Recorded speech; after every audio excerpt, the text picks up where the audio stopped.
Hey everybody, it's Rob from Flailthroughs. This is Gundam Battle Operation 2, and this is the R-Jarja. And it is really interesting. It is weird. It's a 500 at level 1, which is probably a little low. It has a charging EPAC beam rifle. It only takes one round, whether charged or not. It has missiles that reload quickly and can be used while boosting. It has a beam saber with, I believe, 3 swings, and it has a bayonet attached to its beam rifle. So, on top of that, it has got a really good set of raid skills for a raid it is, in case I have not remembered to mention that, and I have not. It has all the good raid skills that I like to use. It has forced injectors, it has maneuver armor, it has dodge roll. Not double dodge roll, but single, which is plenty with all of that. And there's the bayonet, big hacking downswing for 6,000 against the MLRS. But on top of that, you see those shoulder things, those points on the back of the shoulders. It looks kind of like a cape, but not quite. They're probably forms of binders, even though they're not called that in things skill set. 1, 2, 3, beat up its shield pretty hard. And I'm trying to go after it, and it's not really working. There we go. But, okay, yeah, so those binders, it has a level 4 skill. It's a unique skill, but it starts at level 4 because I'm pretty sure the levels correspond to certain levels of damage reduction, no matter what, random body part or mobile suit chunk they are named for. So level 1 of each skill is X amount of damage reduction, level 2, level 3, etc. It has a level 4 shoulder thingy damage reduction. So 35% reduced damage when it hits with that thing, if anything hits that.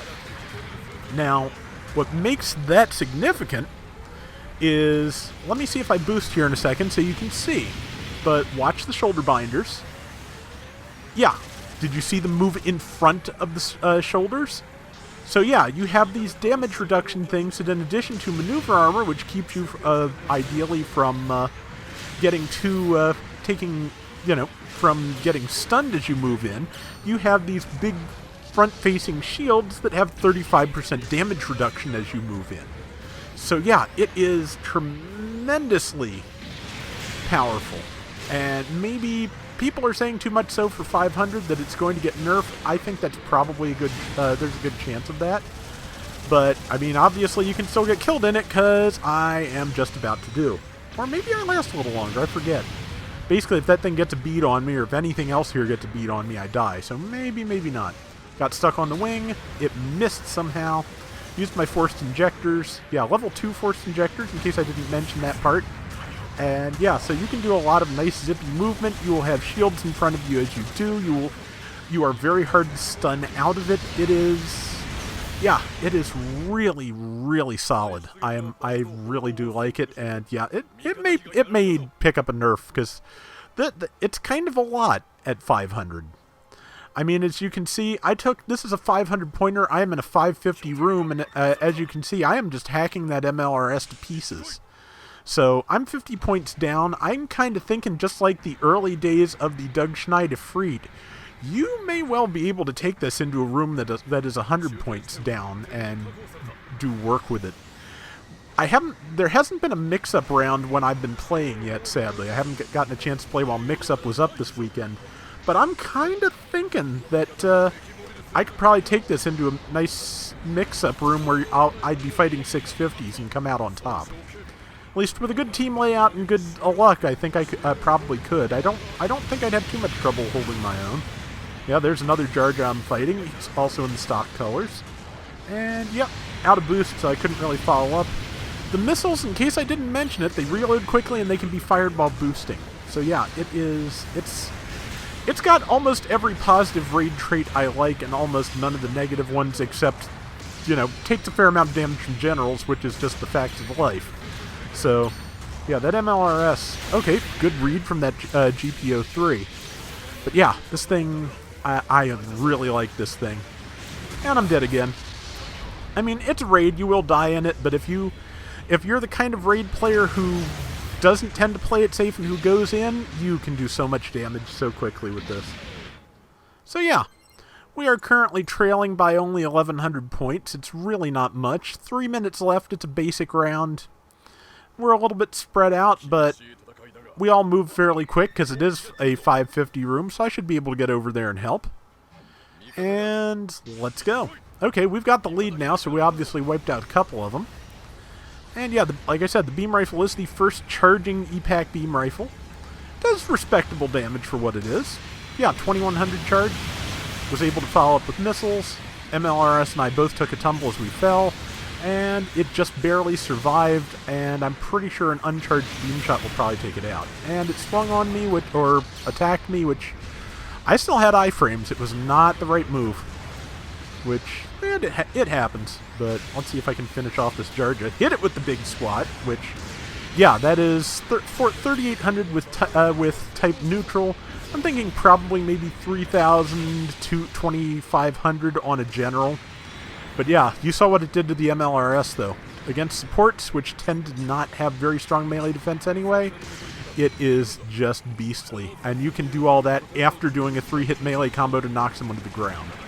It is just amazing.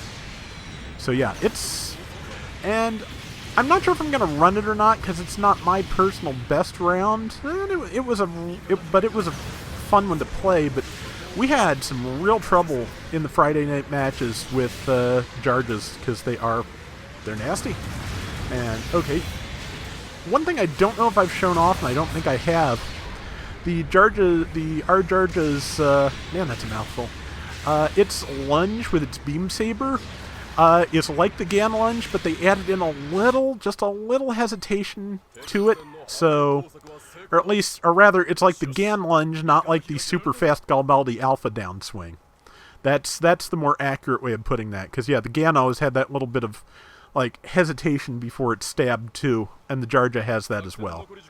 So yeah, it is. But yeah, it is just great. See if I can get some more good damage in before the round ends. That Jarja is retreating, has a 0 Shiki. Well, there's my friend the MLRS again, who, man, it is a bad weekend to play MLRS. Just, you know how this thing goes. It's new raid week. All the supports probably better just stay home a while. And yeah, this MLRS is no exception, I'm afraid. I'm going to go up there after it, and there's somebody there with low health. Got stuck on the corner of things. And really, in terms of the Neo Xeon designs, this is one of the least weird and ugly ones. It's basically a Gan wearing cape when you get down to it. Maelstrom was saying, and I agree, that the sheath on the hip armor for the beam saber is just a little bit extra, but I kind of like how it looks. It kind of looks like the makeover you'd give a Gan to put it into the whole Night Gundam thing, which they probably already did with a Gan. But yeah, it's nice looking. And again, strong, so I dig it. 4,742 out of 17,792 points, 103,000 damage. And let's see, what's my final kill count? 7 and 3.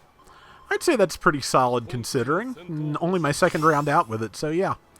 And that is going to do it with today's Gundam Battle Operation 2 Extra. We will be back soon with more, so till next time, everybody take care and have fun. Later! The only real problem with this thing is a problem a lot of Gundam mobile suits and characters have, which is the name's kind of silly. I mean, just, the pun potential is fairly high. Devil went down to Jarja, Jarja on my mind. And that's before Misa even getting to the Star Wars references.